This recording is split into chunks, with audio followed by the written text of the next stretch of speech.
오늘 우리가 살펴볼 마지막 기도의 모습은 이제 순종의 기도입니다. 주님 앞에 순종을 할 때 주님 듣습니다, 따릅니다, 이런 기도를 하죠. 그런데 이 순종의 기도가 굉장히 전 중요하다고 생각하는 것이 이 기도의 성패를 좌우하는 것, 그것이 바로 내가 순종하느냐 순종하지 않냐와 깊이 관계가 있습니다. 한옥 목사님께서 기도에 대한 책을 쓰셨는데 그 기도에 대한 책의 끝자락에 자기가 가지고 있는 기도에 대한 의문을 이렇게 풀어놓으셨어요. 같이 한번 보실까요? 우리 같이 한번 읽어보겠습니다. 시작. 한국교회 성도들처럼 기도를 많이 하는 성도들은 없다고 세계적으로 알려져 있다. 그런데 왜 한국교회가 세상에 주는 영향력이 이리도 미미할까? 그 대답은 너무나 간단하다. 바로 우리 크리스천들이 아멘하고 난 다음부터 제대로 살지 못하기 때문이다. 아멘을 했다고 기도가 완전히 끝난 것은 아니다. 진짜 중요한 기도의 마무리는 아멘한 뒤부터다. 세상 곳곳을 돌아다녀봐도 이렇게 기도원이 많은 나라가 없습니다. 그리고 새벽 기도는 거의 우리나라의 독특한 한국교회의 특징이라고 할 수가 있어요. 그래서 미국에서도 한국교회가 새벽 기도하는 거 보고 따라서 하는 교회가 있을 정도입니다. 그렇다면은 우리의 한국교회는 자랑스러운 기도의 교회다, 이렇게 얘기할 수가 있습니다. 그럼에도 불구하고 기도를 그렇게 많이 하면 기도를 통해서 하나님께서 뭔가 역사가 일어나고 뭔가 변화가 일어나야 되는데, 물론 우리는 기도를 통해서 하나님의 응답을 받고 잘 살게 되기도 했고 하나님께서 주시는 은혜도 누리기도 했지만, 그에 반해서 우리의 기도가 과연 세상에 어떤 기여를 했느냐, 여기에 대해서 의문을 가지고 계시는 거죠. 그래서 우리의 기도를 통해 하나님께서 역사를 하시는 것이 세상 속에 기여하지 못한 이유를 이 한옥 목사님은 어떻게 표현하고 계시냐, 아멘 이유가 없다라고 얘기를 합니다. 한마디로 기도는 어떻게 완성되느냐, 이것은 하나님께서 세상을 어떻게 변화시키느냐하고 똑같은 말인데, 하나님께서 세상을 변화시킬 때 말씀으로 창조하시고 말씀으로 심판하실 수도 있겠지만, 하나님이 세상을 변화시키는 가장 확실하고 구체적인 방법은 사람을 통해서 변화시킵니다. 사람을 변화시켜서 그 사람을 통해서 세상을 변화시키는 건데, 그러면 하나님의 그 사람은 어떻게 변화되느냐, 바로 기도를 통해서 변화된다, 이렇게 얘기할 수가 있는 것이죠. 그런데 이 아멘 후의 기도, 순종의 기도는 결코 쉬운 것이 아닙니다. 오늘 말씀을 보면 그것을 살펴볼 수가 있는데, 우리가 보통 순종의 기도를 떠올릴 때 제일 먼저 머릿속에서 그리는 그림이 바로 이것이 아닐까 싶습니다. 보여주시죠. 여러분 예전에 저희 집에도 이런 그림 한 액자 그려져 있었고, 하늘을 향해서 하나님께서 예수님께서 기도하신 저 겟세마네 기도, 제가 그래서 이스라엘 갔었을 때 겟세마네에 올라가서 예수님께서 기도하셨을 바위를 다 찾아봤는데 생각보다 저런 큰 바위는 없다는 걸 제가 알게 됐습니다. 그런데 중요한 것은 이 사진보다는 제가 거기 가서 느꼈던 것, 그리고 제가 말씀을 보면서 느낀 거는 아마 이 사진이 바로 오늘 겟세마네 기도에 더 어울릴 것 같아요. 그림 하나 보여주시죠. 괴로움이죠. 왜 하나님께서 이렇게 괴로워하실까? 왜 예수님께서 이렇게 괴롭게 기도를 하고 계실까? 어느 정도로 괴롭게 기도를 하셨냐면은 땀이 피가 되도록 기도하셨다고 얘기합니다. 이게 어떤 뜻이냐면, 스트레스가 극으로 달했었을 때 이 땀구멍이 터져요. 그래서 거기에서 피가 흘러나올 수 있다고 그러거든요. 그러니까 그런 스트레스의 극한 그치를 예수님께서 경험을 하시면서 이 기도를 하셨다는 것인데, 이를 나타내고 증명하는 말씀이 있습니다. 우리 함께 38절을 같이 한번 읽어보도록 하죠. 시작. 이에 말씀하시되 내 마음이 매우 고민하여 죽게 되었으니 너희는 여기 머물러 나와 함께 깨어 있으라 하시고. 여기서 매우 고민하여 죽게 되었다라고 하는데요. 다음 보여주시죠. 페릴리페로스라는 이 단어예요. 그런데 이 단어는요, 보이다시피 극도로 괴로움을 당하고 극도로 크게 슬퍼한다는 뜻입니다. 그러니까 이 페리라는 것은 옆을 뜻하고 리페라는 것은 괴로움을 뜻하는데, 예수님께서 이 당시에 기도했을 때 주변에 있는 것이 다 괴로움이었다. 그래서 예수님이 도저히 이런 극한 고통을 느낄 수밖에 없었다라고 얘기를 하고 있습니다. 그렇다면은 예수님께서는 왜 겟세마네에 이런 극한 고통 속에서 기도를 하실 수밖에 없었을까? 이게 굉장히 의외인데, 순종하기가 어려웠기 때문이에요. 예수님조차도 순종하기가 어려우셨어요. 그래서 예수님이 순종하기 어려운 것을 이렇게 기록을 하고 있는데요. 우리 함께 39절의 말씀을 같이 한번 읽어보도록 하겠습니다. 시작.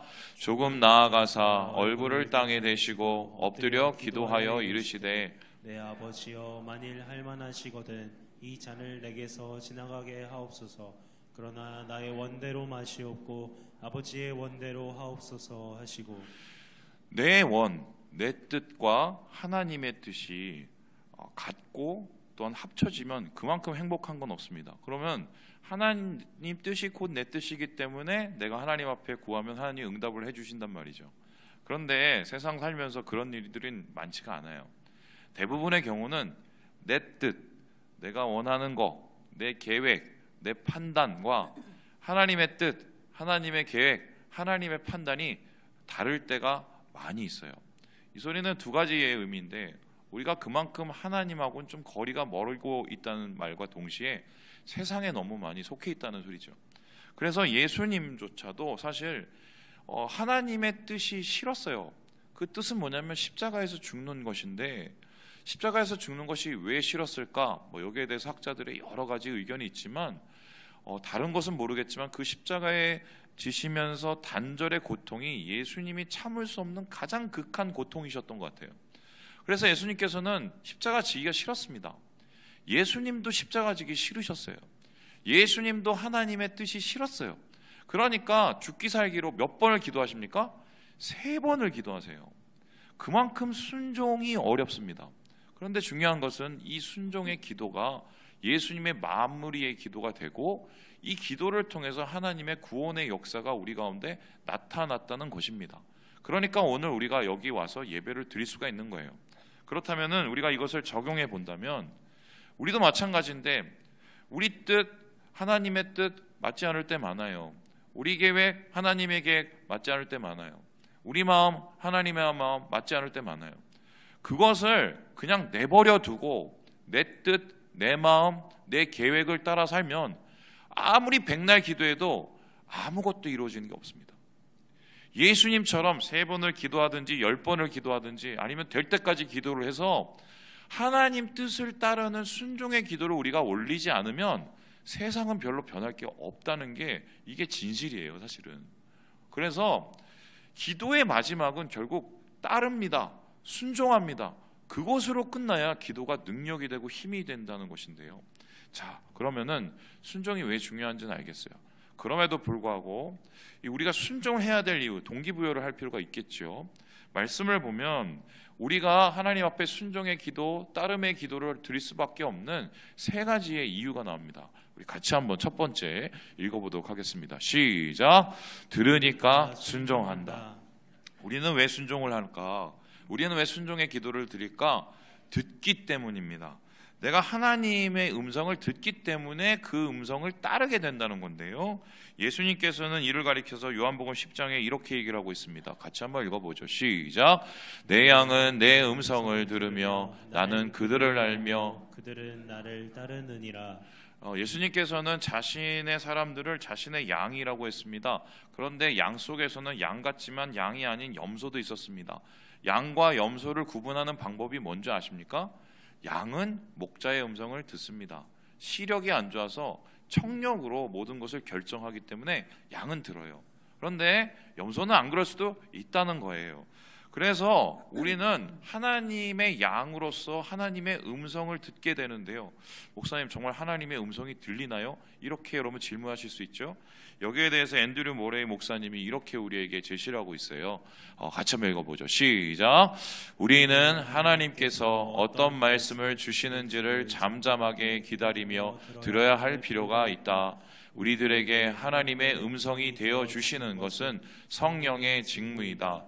우리가 그의 음성을 듣는 데는 하나님을 기다리는 조용한 침묵과 그를 신뢰하는 조용한 믿음이 필요하며, 또한 하나님 앞에서 겸손하게 엎드리는 마음과 주로 인정하는 마음이 필요하다. 여기서 중요한 포인트는 그거예요. 예수 안에서 구원받은 사람은 성령이 있습니다. 성령이 있는 것은 어떤 뜻이냐? 우리가 방언도 하고 우리가 능력을 행하고 우리가 사람을 치유하는 게, 그게 성령의 능력이 아니에요. 성령의 본질적인 능력은 교제하는 겁니다. 교제한다는 것은 들을 수 있다는 거예요. 내 안에 성령이 계시면 기도하면 하나님의 음성을 들을 수가 있어요. 하나님의 음성을 어떻게 들리느냐? 여기에 대해서는 제가 좀 더 자세하게 나중에 말씀드리겠지만, 말씀을 통해서, 우리의 감동을 통해서, 주변에 있는 상황을 통해서 여러 가지로 하나님이 말씀하시는데, 중요한 건 성령이 마음속에 있는 사람들은 그걸 들을 수가 있어요. 그러면 성령이 마음속에 있는 사람이 그걸 들을 때 어떻게 알게 됩니까? 하나님이 이런 마음이야? 하나님이 이런 생각이셔? 하나님이 이런 뜻이야? 그걸 알게 되면 그때부터는 그냥 못 넘깁니다. 왜요? 하나님이 그 마음을 가지고 계시는데 어떻게 넘겨요? 심지어는 제가 예전에 어떤 사람이 너무 미워서 그 사람을 얼굴도 쳐다보기도 싫고 그 사람하고는 진짜 상종도 하기도 싫었어요. 그런데 기도를 하는데 하나님께서 제 마음속에 어떻게 하냐면 그 사람하고 말을 하라고 계속 얘기하십니다. 그래서 제가 하나님 싫어요. 저는 그 인간 싫어요. 제 스타일 아니에요. 그런데 하나님께서 나중에 어떻게 하시는지 아십니까? 화장실에서 만나게, 어디 길거리에서 만나게, 그때마다 제 마음에 얘기 좀 하라고. 나중엔 괴로워서 했어요. 들으니까요. 우리가 귀가 열려서, 우리 마음이 열려서 하나님의 음성을 들으면 여러분 우리가 따를 수밖에 없어요. 하나님이 원하시니까 그것을 알면은 당연히 순종을 하게 되는 거죠. 기도는 바로 그런 음성이 열리는 과정이고, 그 음성을 통해서 하나님의 마음을 알기 때문에 우리는 따르게 되는 거예요. 두 번째로, 그렇다면은 이 순종을 하게 되는 이유가 무엇일까? 우리 같이 한번 읽어보도록 하겠습니다. 시작. 믿으니까 순종한다. 일단 듣고요, 그리고 믿으니까 순종을 한다는 것인데요, 히브리서 기자는 이 믿음의 사람 아브라함이 어떻게 순종할 수 있었는지 이렇게 표현을 하고 있습니다. 우리 같이 한번 읽어보죠. 시작. 믿음으로 아브라함은 부르심을 받았을 때에 순종하여 장래의 유업으로 받을 땅에 나아갈새 갈 바를 알지 못하고 나아갔으며. 아무것도 몰랐지만 믿음 하나로 따랐다, 이렇게 얘기를 하고 있습니다. 저는 목사들 중에 순종에 대한 설교를 좀 많이 한 편입니다. 제가 무슨 제왕적인 목회를 꿈꿔서 평신도는 알아서 기어라, 이런 거를 원해서 순종 선교를 한 게 아니에요. 제가 순종에 대해서 상처가 있기 때문이에요. 저는 좀 리더십에 대한 권위에 대한 상처가 되게 많은 사람이에요. 이런 사람들의 특징, 보통 부모님 혹은 어떤 선생님으로부터 받았던 그런 상처, 이것이 있는 사람들의 나중에 특징이 뭐냐면, 주변에 있는 사람들, 특별히 뭔가 자리에 있거나 권위 있는 사람들하고 항상 부딪힙니다. 저 그래서 진짜 많이 부딪혔고요. 심지어 군대에 가서 어떤 일이 있었었냐면, 저는 가만히 있었었는데 제 부대의 그 상사분이 한다고 오더니 갑자기 오더니 저를 때렸어요. 그래서 왜 때리냐고 물어봤더니 눈이 반항적이래요. 제가 그런 사람이었어요. 그런데 예수 믿고 나서, 예수님 만나고 나서 제가 알게 된 게 뭔지 아십니까? 이런 이 권위에 대한 상처가 예수님께도 향한다는 걸 내가 알게 됐어요. 내 안에 있는 권위에 대한 그 믿음이 깨어진 것을 경험했었을 때 하나님에 대한 관계도 그게 그대로 가더라고요. 그래서 제가 그것을 해결하려고 어떻게 했는지 아세요? 하나님 믿고 싶습니다. 하나님은 저에게 상처를 주고 저에게 믿음이 깨지게 했던 그 사람들과 다르다는 것을 좀 알게 해달라고 제가 그걸 놓고 정말 기도 많이 했어요. 그래서 하나님 정말 믿어서 따를 수 있도록, 기쁘게 따를 수 있도록 해달라고 정말 제가 그걸 위해서 기도를 많이 했습니다. 특별히 여러분들 중에 그런 상처가 있는 분들은 그 기도를 많이 하셔야 돼요. 그걸 통해서 기쁨으로 순종할 수 있고 순종의 은혜와 열매를 얻기 때문인데, 오늘 예수님께서도 왜 하나님의 뜻에 따를 수밖에 없었냐? 하나님께서 그렇게 하시는 것엔 다 이유가 있고 하나님의 뜻이 있고 하나님을 온전히 신뢰했기 때문에 십자가를 진 거예요. 우리도 마찬가지입니다. 내 생각, 내 판단, 내 계획으로는 이게 아닌데, 지금 이 상황 내가 볼 땐 도대체 이건 받아들일 수 없는데, 그럼에도 불구하고 그것과 다른 하나님의 뜻을 따르는 이유는 믿기 때문이에요. 더 좋은 길, 합력하여 선을 이루시는 하나님의 길을 믿기 때문에 우리가 순종한다, 이렇게 성경은 우리에게 얘기하기로 하고 있습니다. 그렇다면 마지막으로 우리가 순종하게 되는 이유가 무엇입니까? 우리 같이 한번 읽어보도록 하겠습니다. 시작. 사랑하니까 순종한다. 사랑하니까 순종한다는 거예요. 우리 함께 요한복음 15장 말씀을 읽어보도록 하죠. 시작. 내가 아버지의 계명을 지켜 그의 사랑 안에 거하는 것 같이 너희도 내 계명을 지키면 내 사랑 안에 거하리라. 예, 이거 하면 저희한테 혼날 것 같은데 어쩔 수 없습니다. 예, 저희 아내가 처음 이렇게 결혼하고 이제 미국에 갔는데 아침이 됐는데 아침마다 그 된장찌개를 이렇게 끓여주는 겁니다. 예. 그래서 저보다 먼저 이렇게 일어나서 된장찌개를 막 끓여주고 갖다 바치셨죠. 예. 그게 너무 되게 좋았어요. 근데 저는 그래서 저희 아내가 원래 그렇게 아침을 잘 차려 먹는 사람인 줄 알았습니다. 아니었어요. 그냥 신혼 때 너무 사랑한 나머지 그렇게 맨날 갖다 바친 거죠. 그래서 제가 어느 순간 저희 아내한테 괜찮다고, 너무 수고하지 말라고, 나 빵 먹어도 된다고. 그게 제 마지막 아침이 되었습니다. 중요한 거는 그거예요. 요즘은 그냥 저희 아내가 차려주고 있긴 하지만 사랑하면 해요. 아무리 힘들어도 사랑하면 합니다. 그죠? 왜냐하면 그것 자체가 나의 안에 즐거움이 되고 기쁨이 되기 때문이에요. 그러니까 예수님 안에서도 주님의 음성에 반응을 하고 기도하면서 아멘 후에 그것을 하는 이유는 사랑하기 때문이에요. 주님 사랑해서 하는 거예요. 주님 사랑하니까 주님이 사랑하는 사람들을 사랑하려고 하는 거고, 주님을 사랑하니까 주님이 사랑하시는 일을 하려고 하는 겁니다. 순종은 다른 게 없어요. 사랑이에요. 내가 기도를 통해서 하나님을 더 사랑하게 되고, 그 사랑하는 하나님을 내 삶 속에서 이루어가고 기쁨으로 감당하는 것, 그것을 통해서 하나님께서 우리에게 역사하시는 거예요. 말씀을 마칩니다. 믿으면 순종해요. 들으면 순종해요. 사랑하면 순종합니다. 올해 우리 교회 가운데 정말 이 순종의 열매가 차고 넘쳐서 하나님의 복을 받는 모든 형제 자매들 되시길 주님의 이름으로 축원합니다.